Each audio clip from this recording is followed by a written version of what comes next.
Bien, en el ejemplo 1 nos dice, suponga que se determina que los átomos intersticiales a 500 grados Celsius, una temperatura T1 de 500 grados Celsius, se mueven de un sitio a otro a razón de 5 por 10 a la 8 saltos por segundo, y a una temperatura 2 de 800 grados Celsius se mueven a razón de 8 por 10 a la 10 saltos por segundo. ¿A qué se refiere esto? Entonces, recordemos que los átomos intersticiales son los átomos que están ubicados, digamos, de forma incorrecta en sitios intersticiales. Entonces, un átomo intersticial estaría, por ejemplo, aquí. Estamos hablando entonces de la difusión o del movimiento de estos átomos intersticiales. Entonces, están saltando de un sitio intersticial a otro. Nos dice el ejercicio que a 500 grados Celsius estos átomos intersticiales efectúan 5 por 10 a la 8 saltos por segundo, y a una temperatura de 800 grados Celsius efectúan 8 por 10 a la 10 saltos por segundo. Nos están dando entonces velocidades de reacción. Sabemos entonces, de acuerdo con la ecuación de Arrhenius, que 5 por 10 a la 8 saltos por segundo debe ser igual a una constante por E a la menos Q sobre R por una temperatura T1. Y 8 por 10 a la 10 saltos por segundo debe ser igual a la misma constante, porque es el mismo material, es el mismo sistema, por E a la menos Q sobre R y T2. La misma constante C, la misma energía de activación, porque es el mismo material, porque es el mismo proceso. Entonces, ecuación 1 y ecuación 2. Tenemos un sistema con dos ecuaciones y dos incógnitas. Solamente que aquí el ejercicio nos está pidiendo la energía de activación, solamente una incógnita. Entonces, para facilitar aquí la solución, podemos dividir la ecuación 2 entre la ecuación 1 para que se cancele la constante C. Entonces, ecuación 2 entre ecuación 1.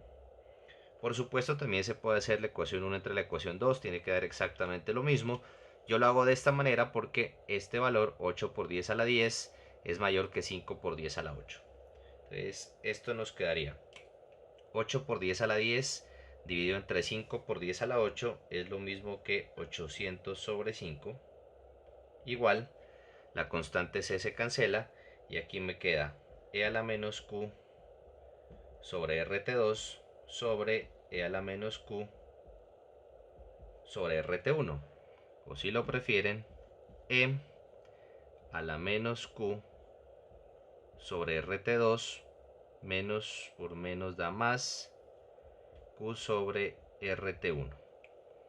Y para despejar, aplicamos logaritmo natural a ambos lados y obtenemos logaritmo natural de este cociente, que es 160, va a ser igual, y aquí podemos factorizar Q sobre R. Q sobre R quedaría factor de 1 sobre T1 menos 1 sobre T2. Para encontrar el valor de Q necesitamos el valor de la constante R. Dependiendo del valor que escojamos para R, pues obtendremos el valor de Q en algunas unidades en particular. Por supuesto, aquí la temperatura debe ser temperatura absoluta, entonces hay que escribir las temperaturas en Kelvin. Entonces supongamos el valor de R, 1,987 calorías sobre mol Kelvin, para que la energía de activación nos quede en calorías por mol. Entonces simplemente reemplazamos los valores, las temperaturas en Kelvin, si quieren se pueden olvidar del coma 15,16, simplemente más 273 y listo. Y pueden encontrar que esa energía de activación es aproximadamente 27.880,9 calorías por mol, o también aproximadamente 27,9 kilocalorías por mol, solamente reemplazando los valores. Bien, el segundo ejemplo nos dice que una manera de fabricar transistores es la difusión de átomos de impurezas en un material semiconductor como el silicio. Eso es lo que comúnmente se conoce como dopado de un material. Imagine que una oblea de silicio, entonces una oblea de silicio que tiene por aquí un espesor de 0.1 centímetros, inicialmente tiene un átomo de fósforo por cada 10 millones de átomos de silicio y se somete a un tratamiento de forma que en su superficie se incremente el contenido de átomos de fósforo a 400 átomos de fósforo por cada 10 millones de átomos de silicio. Entonces supongamos que por acá arriba tenemos un átomo de fósforo por cada 10 a la 7 de silicio. Y acá abajo, donde se haya incrementado la cantidad de fósforo, tendríamos 400 átomos de fósforo por cada 10 a la 7 de silicio.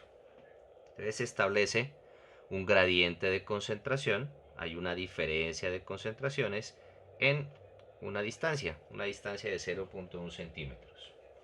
Nos piden calcular el gradiente de concentración en dos unidades. Primero, en porcentaje atómico por metro y segundo, en átomos por metro cúbico metro.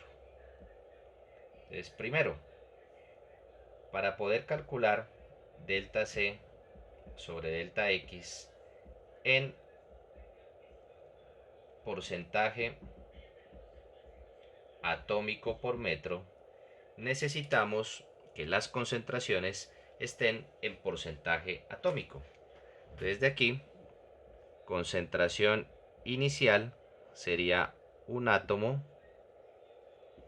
de fósforo por cada 10 a la 7 de silicio y el viejo truco de multiplicar por 1 por 100%. Concentración final serían 400 átomos de fósforo por cada 10 a la 7 de silicio y por 100%. Esto nos da entonces 10 a la menos 5 por ciento atómico de fósforo, y esto sería 4 por 10 a la menos 3 por ciento atómico de fósforo. Listo, reemplazamos. Este delta C se calcula generalmente como concentración final menos concentración inicial, pero aquí lo vamos a calcular al revés porque queremos que este gradiente de concentración sea negativo para que al calcular el flujo, si el ejercicio lo pide, el flujo sea positivo. Simplemente es una convención de que la dirección del flujo se considere positiva. Entonces delta C sobre delta X en este caso sería concentración inicial menos concentración final sobre delta X.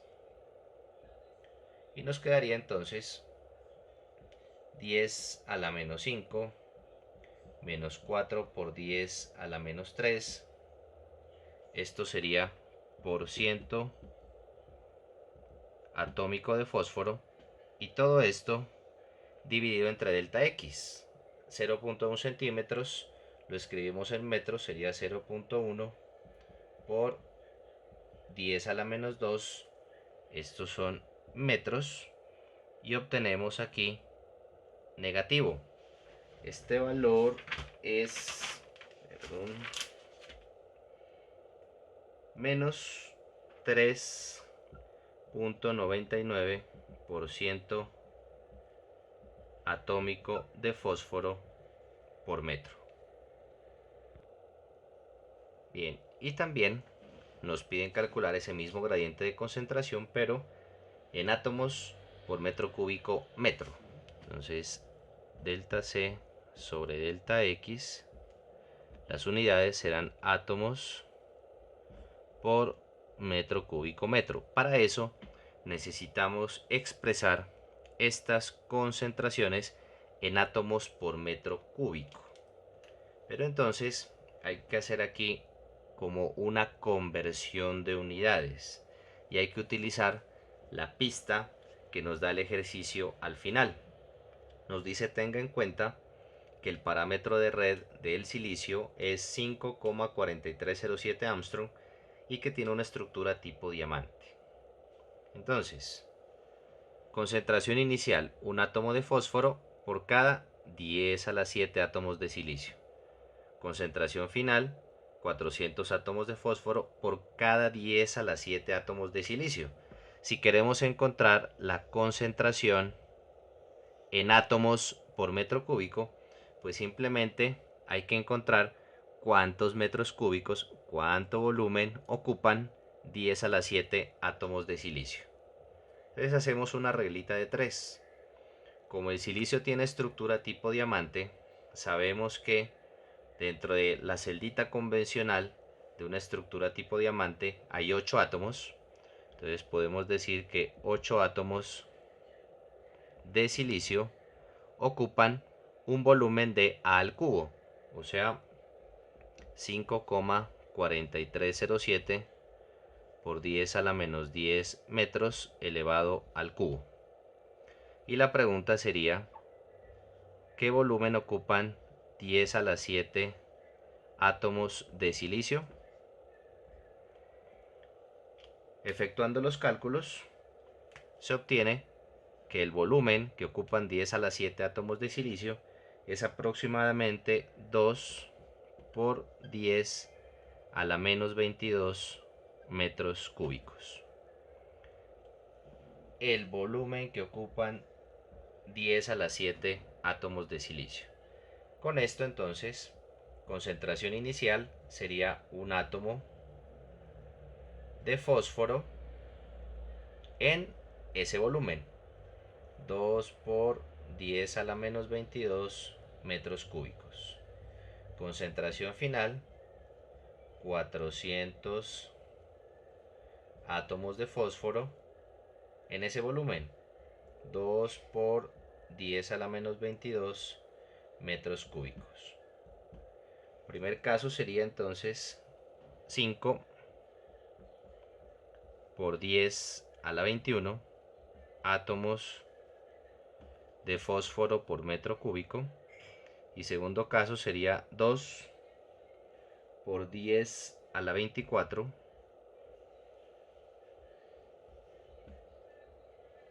átomos de fósforo por metro cúbico. Y listo. Delta C sobre delta X, concentración inicial menos concentración final sobre el delta X, sería la resta de estos dos. Y el delta X ya sabemos que es 0.1 centímetros, lo pasamos a metros y se puede obtener aquí menos 1,995 átomos de fósforo por metro cúbico metro. Recuerden que estamos buscando que este gradiente de concentración nos dé negativo, porque por convención la dirección del flujo se toma positiva, y de la primera ley de Fick se sabe que el flujo es igual a menos la constante D, coeficiente de difusión, por el gradiente de concentración.